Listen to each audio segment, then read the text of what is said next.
વિદ્યાર્થી મિત્રો, નેક્સ્ટ છે આપણો બનાવટ PCl3 અને PCl5, ફોસ્ફરસ ટ્રાયક્લોરાઇડ અને ફોસ્ફરસ પેન્ટાક્લોરાઇડ ની બંનેની બનાવટ અને એના ગુણધર્મો આપણે જોવાના છે અગત્યના.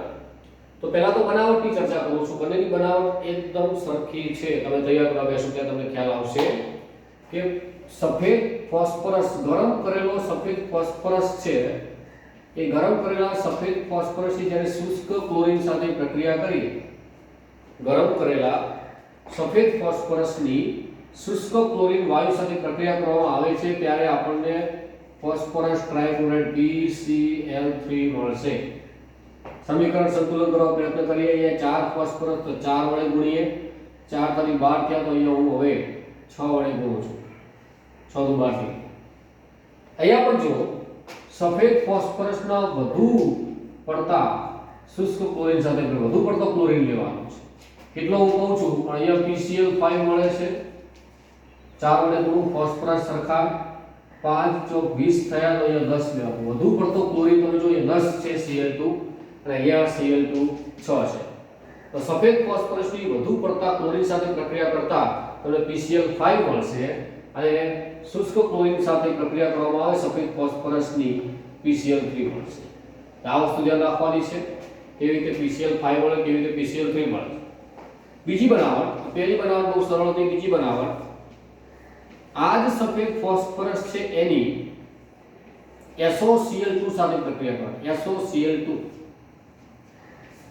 આની સાથે પ્રક્રિયા કરશે તો આની તો અહીંયા પણ એવું છે કે સફેદ ફોસ્ફરસની પહેલી બનાવટ, બીજી બનાવટ SO2Cl2 સાથે પ્રક્રિયા, SO2Cl2 સાથે. SOCl2 છે એને નામ આપી દઉં છું થાયોનિલ ક્લોરાઇડ. આ છે થાયોનિલ ક્લોરાઇડ છે. SO2Cl2 છે સલ્ફ્યુરાઇલ ક્લોરાઇડ કહેવાય. સલ્ફ્યુરાઇલ ક્લોરાઇડ છે. બંને સાથે પ્રક્રિયા આપણે બતાવી છે. બરાબર. તો અહીંયા ફોસ્ફરસની અહીંયા પ્રક્રિયા કરશું, PCl3 તો મળવાનું ફાઇનલ થઈ ગયું. PCl3 મળશે તો તમને ખ્યાલ આવી ગયો હશે. બરાબર છે. ફોસ્ફરસના 4 અણુ છે તો 4 વડે ગુણિત દો. તો અહીંયા 4 તરી 12 ક્લોરીન છે, તો અહીંયા 6 વડે ગુણિત. હું અહીંયા 6 વડે ગુણિત. બરાબર ધ્યાન રાખજો કે ભાઈ ફોસ્ફરસ 4 તરી 12 ક્લોરીન છે તો 6 નું 12 ક્લોરીન મારે કરવા જ પડે. તો એ વસ્તુ ફેક્ટ છે, તમને ખ્યાલ આવવો જોઈએ. બરાબર છે. તો આ વસ્તુ તમને ખ્યાલ આવ્યો હશે. અહીંયા SO છે તો SO2 છૂટો પડશે, ફિક્સ છે. અહીંયા આગળ લઈ જઉં છું તમને. અહીંયા PCl5 મળવાનો છે, ફાઇનલ છે, અને SO2 ફાઇનલ મળશે જ, ફિક્સ છે. તમારે અહીંયા પણ સમીકરણ સંતુલિત કરવું પડશે, અહીંયા પણ કરવું પડશે. બંનેમાં એકમાં PCl3 SO2 પેલા PCl5 SO2 મળે, પણ અહીંયા એક વધારાનો પદાર્થ તમારે યાદ રાખવું પડશે, એ S2Cl2 સલ્ફર ક્લોરાઇડ. આ એક વધારાનો પદાર્થ મળે છે, સલ્ફર ક્લોરાઇડ મળે છે, યાદ રાખવું પડશે. બાકી બધું કમ્પ્લીટ આવી જશે, સમીકરણ કમ્પ્લીટ સંતુલિત થઈ જશે, તમને ખ્યાલ આવી જશે. અહીંયા 6 સલ્ફર છે, અહીંયા 2 થયા, 4 તરી 12 અને 2 14 ક્લોરીન થશે. બરાબર. 4 તરી 12 અને 2 14 ક્લોરીન થાય. અહીંયા ક્લોરીન સરખા કરવા પ્રયત્ન કરું છું હમણાં, પણ 2 સલ્ફર થયા, તો અહીંયા સલ્ફર એ 6 છે એટલે 4 વડે ગુણું તો સલ્ફર થશે 4 દુ 8 ઓક્સિજન. ઓક્સિજન અહીંયા કેટલા છે, 6 છે તો 8 ઓક્સિજન કરી દઉં છું. તો 8 ઓક્સિજન કર્યા, 8 ઓક્સિજન, 4 દુ 8 ઓક્સિજન થઈ ગયા. 4 સલ્ફર, 2 સલ્ફર, બરાબર. ટોટલ સલ્ફર કેટલા થાય છે, 6 થાય, 8 છે. તો 8 છે અહીંયા 2 વડે ગુણવા પડશે. તો 2 દુ 4 ને 4 8 સલ્ફર થઈ ગયા. ક્લોરીન ગણો તો 2 દુ 4, 4 તરી 12, 12 ને 4 16 ક્લોરીન, 8 દુ 16 ક્લોરીન થઈ ગયા. ક્લિયર. સમીકરણ સંતુલિત થઈ ગયું. પેલા ઉપર જેવું છે એ સલ્ફર ક્લોરાઇડ કેવી રીતે મળે તમને ખ્યાલ આવ્યો હશે. બરાબર. પેલા પર એ PCl5 SO2 અહીંયા મળે છે વધારાનો, બીજું કંઈ નથી મળતું. એટલે અહીંયા તો P4 તો 4 વડે ગુણવા પડે, તો 5 ચોક 20 ક્લોરીન થયા. અહીંયા 2 છે 10 વડે ગુણવાના, 10 SO2 થયા, 10 વડે ગુણીએ, બસ વાર્તા પૂરી. તો આ રીતે ત્યાં PCl5 મળશે. બંનેની બનાવટ સરખી જ જેવી છે. PCl3 SO2 મળે, PCl5 SO2 મળે, ખાલી વધારાનું H2Cl2 અહીંયા મળે છે એ તમારે ધ્યાન રાખવું પડશે. ત્યારબાદ ગુણધર્મો ઉપર આવીએ છીએ. બંનેના ગુણધર્મો પણ સેમ છે, ધ્યાન રાખજો. હું આની વાત કરું તો આનો જે ગુણધર્મ, ભૌતિક ગુણધર્મ, એક તો ખાસ રંગવિહીન તૈલી પ્રવાહી છે. PCl3 રંગવિહીન તૈલી પ્રવાહી છે. આના ગુણધર્મોની વાત કરું, PCl5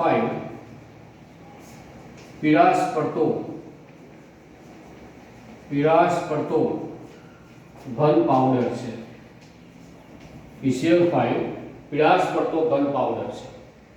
આ રંગવિહીન તૈલી પ્રવાહી છે PCl3, પેલો પીળાશ પડતો ઘન પાવડર છે, તમારે ધ્યાન રાખવું પડશે. બરાબર છે. તો બીજા અગત્યના ગુણધર્મો તરફ જઈ રહ્યો છું, બરાબર ધ્યાન રાખજો. PCl3 જ્યારે ભેજની હાજરી હશે ત્યારે જળ વિભાજન પામશે. PCl3 ભેજની હાજરીમાં જળ વિભાજન પામે છે અને જળ વિભાજન પામીને તમને એક તો આ પદાર્થ આપશે, તમને ખ્યાલ હશે, આ પદાર્થ તમે જોયેલો હશે, H3PO3 ફોસ્ફોરસ એસિડ, બરાબર. ફોસ્ફોરસ એસિડ તમને ખ્યાલ આવી ગયો છે, H3PO3, બરાબર. આ મળશે. બીજો જે પદાર્થ મળે H અને Cl ભેગા થઈ HCl બનાવે, એક આ મળશે. બે પદાર્થો મળે. જળ વિભાજન પામતા ફોસ્ફોરસ એસિડ અને HCl મળે છે. સમીકરણ સંતુલિત કરવું પડે. 3 છે એટલે અહીંયા અને 3 વડે ગુણવા પડે. H3 6 થયા. અહીંયા અમારે 3 વડે ગુણવા પડે, 3 દુ 6 થઈ ગયા. 3 ઓક્સિજન સમીકરણ સંતુલિત થઈ ગયું. તો અહીં તો જળ વિભાજન સરળ છે. અહીંયા જ્યારે જળ વિભાજન કરું છું ત્યારે થોડુંક તમે જોશો, PCl5 નું જ્યારે જળ વિભાજન કરવામાં આવે છે તો સૌપ્રથમ જળ વિભાજન કંઈક આ ટાઈપનું થાય છે, POCl3 HCl, ફોસ્ફરસ ઓક્સીક્લોરાઇડ મળે છે. સમીકરણ સંતુલિત કરવું હોય તો અહીંયા તમે Cl3 છે, Cl1 છે, H2 છે, તો અહીંયા 2 વડે ગુણું છું તો 2H થઈ ગયા, 2Cl, 3Cl, 5Cl, બાકી કમ્પ્લીટ ઓક્સિજન 1. તો આ એક તમે જોયું અહીંયા POCl3 ફોસ્ફરસ ઓક્સીક્લોરાઇડ. તો જ્યારે PCl5 નું જળ વિભાજન કરવામાં આવે ભેજની હાજરીમાં ત્યારે સૌપ્રથમ તમને ફોસ્ફરસ ઓક્સીક્લોરાઇડ મળશે અને એનું આગળ જે જળ વિભાજન કરતા વધારે જળ વિભાજન કરતા POCl3 નું જળ વિભાજન થશે આગળ, ત્યારે એનું આગળ જળ વિભાજન થશે ત્યારે તમને અહીંયા H3PO4 ફોસ્ફોરિક એસિડ મળશે. અહીંયા ફોસ્ફોરિક એસિડ મળે છે. એની પ્રાઇમરી જે જળ વિભાજન કરવામાં આવે તો પ્રાઇમરી જળ વિભાજન તો POCl3 થવાનું છે. પણ H3PO4 ક્યારે થાય? વધારે પડતું જળ વિભાજન કરવામાં આવે ત્યારે H3PO4 મળે છે. તમને HCl તો અહીંયા મળશે જ, પણ કેટલા HCl સમીકરણ સંતુલિત કરવું પડે, બરાબર છે. તો અહીંયા Cl3 છે, હું અહીંયા 3 વડે ગુણું છું, 3Cl થઈ ગયા, H3 6H થયા, અહીંયા 3 દુ 6H થઈ ગયા, બરાબર. ઓક્સિજન 3 1 3 ને 1 4 તો 4 ઓક્સિજન થઈ ગયો, P થઈ ગયો, સમીકરણ સંતુલિત થઈ ગયું. તો આ બંને પ્રક્રિયાઓ તમારે ધ્યાન રાખવી પડે. સરળ છે, આવડે એવું છે, બહુ જ તમને અઘરી નહીં પડે. બંનેનું સેમ જ છે, લગભગ સરખા જેવું તમે કહી શકો. ત્યારબાદ બીજી જે અગત્યની પ્રક્રિયા છે, બંનેની સેમ છે એવી, OH ધરાવતા જો કાર્બનિક સંયોજનો હોય, OH ધરાવતા કાર્બનિક સંયોજનો, તો હાઇડ્રોક્સિલ સમૂહ OH, તો હાઇડ્રોક્સિલ સમૂહ ધરાવતા કોઈ પણ આવા કાર્બનિક સંયોજનો સાથે જ્યારે PCl3 કે PCl5 પ્રક્રિયા કરશે ત્યારે એ OH ના સ્થાને ત્યાં ક્લોરીન જોડાશે. OH ના સ્થાને ક્લોરીન જોડાશે. તો ધારો કઈ રીતે? તો કે સાહેબ આ રહ્યું C2H5OH. તમે આને CTH5 ને બહુ ઓછા ઓળખતા હશો, તમે આને વધારે ઓળખતા હશો, CH3CH2OH ઇથેનોલ. ઇથેનોલ તમે ઓળખો છો. તો ઇથેનોલની પ્રક્રિયા જ્યારે PCl3 સાથે થાય ત્યારે આ Cl શું કરશે? OH નું સ્થાન લેશે. એટલે CH3 CH2Cl મળે અને પ્લસ તમે જો એ વધારાનો બધા છૂટો પડે તે H3PO3 અહીંયા આપણને મળે છે, H3PO3 પ્લસ હજી તમે શું લખી શકો ત્યાં HCl લખી શકો છો। તો આ રીતે આપણને OH ના સ્થાને શું મળે છે? તો OH ના સ્થાને છૂટું કોણ પડશે? તો Cl OH ના સ્થાને આવે છે, તો OH ના સ્થાને અહીંયા Cl આવી ગયો, તમને ખ્યાલ આવી ગયો છે, બરાબર છે। હવે H3PO3 મળે છે તો કઈ રીતે H3PO3 ગોઠવણ કરવી પડે? અહીંયા આપણે ધારો કે HCl નથી લેવું, HCl ના મળે તો અહીંયા 3 વડે ગુણું, અહીંયા Cl 3 છે તો આને 3 વડે ગુણું, Cl 3 થઈ ગયા, 3 Cl આ આખું 3 થઈ ગયું, તો અહીંયા 3 વડે ગુણી દીધા, O3 H3 O3 P1 થઈ ગયો, H3PO3 મળે છે, તરત ખ્યાલ આવશે। પેલામાં પણ છે એ રીતે જવાનું છે, તમારે બીજું કોઈ નવું નથી કરવાનું, અહીંયા તમારે આવું જ કામ કરવાનું થશે। CH3 CH2OH, હવે આ CH3 CH2 હોય તો ત્યાં લીધો છે તો અલગ લઈએ, CH3 COOH લઈએ, તો અહીંયા OH તો છે, આ છે ઇથેનોઇક એસિડ, તો ઇથેનોઇક એસિડની PCl5 સાથે પ્રક્રિયા બતાવો, PCl5 સાથે, તો આ Cl OH ના સ્થાને ગોઠવાય, CH3CH CO છે ત્યાં, CH3CO અને અહીંયા Cl ગોઠવાશે, CO એમ નામ રહેશે, OH ના સ્થાને Cl ગોઠવાય, આ તમે જોયું, બરાબર। હવે PCl5 તમને બધાને ખબર છે કે PCl5 સૌપ્રથમ કોણ મળશે? તો સૌપ્રથમ POCl3 મળશે, અને HCl છૂટું અહીંયા પાડવાનું છે, તમારે 100% છૂટું પડશે, HCl છૂટું પડશે, એટલે ટોટલ 5 Cl થઈ ગયા, P1 થઈ ગયો, એક H થઈ ગયો, બરાબર, અને O તમે ગણી લો, O પણ સરખા છે, સમીકરણ સંતુલિત થઈ ગયું। તો આ PCl5 બંનેના જે PCl3 PCl5 બંનેની વિશેષતાઓ છે, આમાં બે જ રાસાયણિક ગુણધર્મો છે જે આપણે જોયા, આમાં બીજા બે વધારાના છે એ પણ આપણે જોઈ લઈએ। PCl5 ને જ્યારે તમે ગરમ કરશો તો ગરમ કરતા તમે PCl5 ને પહેલા ગરમ કરશો તો ઉદ્ધોપાદન થઈ જશે, ઘરમાંથી સીધું વાયુ ઉત્પાદન પામે, ઉદ્ધોપાદન પામે છે ગરમ કરતા, પણ જ્યારે વધુ પડતો ગરમ કરશો ત્યારે એનું વિઘટન થાય છે, વધુ પડતું ગરમ તો ગરમ કરતા એનું વિઘટન થાય, વધુ પડતું ગરમ કરતા વિઘટનથી PCl3 અને Cl2 તમને PCl3 આપશે, આ એનો ત્રીજો રાસાયણિક ગુણધર્મ છે, PCl3 આપે છે, યાદ રાખજો। કેટલીક સૂક્ષ્મ ધાતુઓ સાથે પણ પ્રક્રિયા કરે છે PCl5, Ag એ PCl5 સાથે પ્રક્રિયા કરે અને AgCl આપે છે, Ag એ PCl5 સાથે પ્રક્રિયા કરે છે અને AgCl આપે છે, PCl3 છૂટો પડે છે, અહીંયા બે AgCl નો બે Ag કરી દે, PCl3 છૂટો પડશે, એટલે સૂક્ષ્મ ધાતુઓ જે Ag છે Hg છે આમની સાથે PCl5 પ્રક્રિયા કરી અને ધાતુના ક્લોરાઇડ આપશે અને PCl3 ત્યાં છૂટો કરશે। તો આ રીતે આપણને PCl5 ના ગુણધર્મો જોવા મળ્યા, ભૌતિક ગુણધર્મો જોયા, રાસાયણિક ગુણધર્મો જોયા, બરાબર। એક લાસ્ટ વન બંનેના આકાર વિશે થોડી ચર્ચા કરી લઈએ, બંનેના આકાર કેવા છે એના વિશે વાત કરી પછી આપણે પૂરું કરીએ PCl3 PCl5। તો આકાર કેવા છે આપણે જોઈ લઈએ જરા।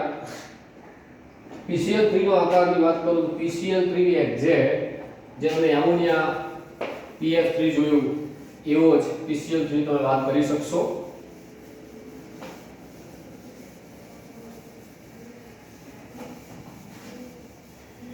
PCl3 એમોનિયા એ જે આવે છે એની ચર્ચા કરીશું આપણે। તો આકાર કેવો છે PCl3? તો આ PCl3 ફોસ્ફરસ બાહ્ય કક્ષામાં 5 ઇલેક્ટ્રોન હોય તો 5 મેં બતાવી દીધા છે, બરાબર છે। તો તમે H આની સાથે બતાવી શકો તો H આ બંધારણ બતાવું છું, H